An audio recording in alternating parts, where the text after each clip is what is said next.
Here we are, some of our designs from tonight in Austin. Remember, we have schools in 17 cities around the country, and Paris, London, and Rome. Here's a parallel design. Describe the chess moves to this one. You stack your flowers in all around designs on a one-sided arrangement.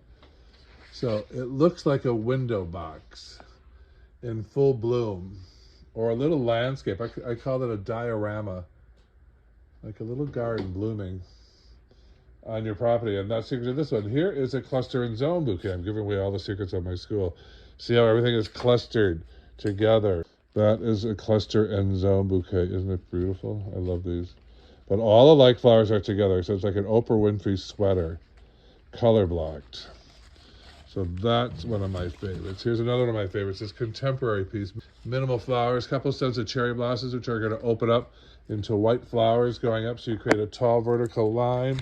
And then you set your base, which in this case was Casablanca lilies, and a focal point of Pittosporum. My students are so clever. Here is another example of the parallel design, and she put in one last stem right here of cherry blossom, which will, or apple, cherry apple, which will open up into lots of streaming flowers. And another design we did tonight is another cluster and zone. All the greens are clustered together, one area of your pie. There's Dusty Miller, Pittosporum, Grevillea, blue eucalyptus, and Italian euc, all creating this really pretty much all green, with a few lilies, again, that will open up into big giant orbs right there. You'll have a beautiful focal point in about 3 days.